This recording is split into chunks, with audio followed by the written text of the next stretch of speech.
You so much Sumanth garu, wishing all the very best. Yes, and ఇప్పుడు మా director.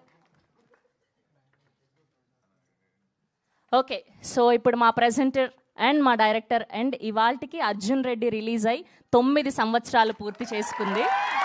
So అలాంటి ఒక సెన్సేషనల్ ఫిలింని మనకు అందించినటువంటి మా సందీప్ రెడ్డి వంగ గారిని మాట్లాడవలసిందిగా రిక్వెస్ట్ చేస్తూ ఉన్నాం, ప్లీజ్. నేను యాక్చువల్లీ మన ప్రీ రిలీజ్ ఉంటుంది కదా, అప్పుడు మాట్లాడదాం. ఊరికి ఏం మాట్లాడతలేను.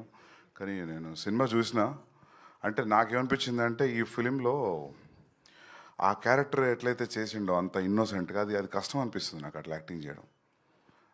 అది చూస్తున్నప్పుడు అతని యాక్టింగ్, అమ్మాయి యాక్టింగ్, వీళ్ళ ఫ్రెండ్స్ యాక్టింగ్ అది సినిమాలా లేదు. అది మనం పక్క నుండి చూస్తున్నట్టు అనిపించింది నాకు. అది నేను కథ విన్నా, అసెంబుల్ కట్ చూసిన. ఒక్కరోజు షూటింగ్ పోలేదు, అసలు వాళ్ళని ఎప్పుడు డిస్టర్బ్ చేయలేదు. నాకు మైక్రో మేనేజ్మెంట్ ప్రాబ్లమ్స్ ఉన్నాయి, మళ్ళీ పోయి వాళ్ళని డిస్టర్బ్ చేస్తానని చేయలేదు. నేను కథ విన్నప్పుడు ఎంత నవ్వినో సినిమా చూసినప్పుడు అంతకంటే ఎక్కువ నవ్వినా.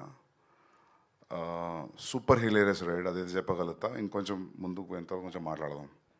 యా, అండ్ ఫస్ట్ టైం మా భద్రకాళి ఫిలింకి క్లీన్ యూబై వస్తుంది. ఎప్పుడు ఏళ్ళు వచ్చేటి. సో ఎన్నిసార్లు ఫ్యామిలీతో రమ్మన్నా రాలేదు, ఈసారి అయితే రండి. థియేటర్ బయట ఎవడు ఆపడం మిమ్మల్ని.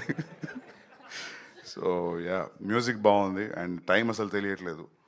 మిక్సింగ్ ల్యాబ్లో చూసి నేను అరే అప్పుడే ఇంటర్వ్యూలు వచ్చిందా అనుకున్నా. అంటే మన సినిమా అందుకే అంటున్నా కదా, కొద్ది మెల్ల మాట్లాడదాం, ఎక్కువ డబ్బా కొట్టిన ఉంటుంది. బట్ మీకు అందరూ నచ్చిందా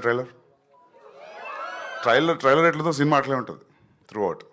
యా, థ్యాంక్ యూ. ఓకే, స్పిరిట్లో మీకు రోమాంచకం మూమెంట్ ఏంటి? స్పిరిట్లో ప్రభాసన్నతో సినిమా చేయడమే రోమాంచక మూమెంట్. థ్యాంక్ యూ అండి, thank you so much. Okay, so we have a Q&A session with media. Suman Prabhas గారిని, హీరోయిన్ని, అండ్ అలానే మా ఇద్దరు ప్రొడ్యూసర్స్ని అండ్ అలానే డైరెక్టర్ని వేదిక మీద ఉండవలసిందిగా రిక్వెస్ట్ చేస్తున్నాం. I request everyone to be seated please.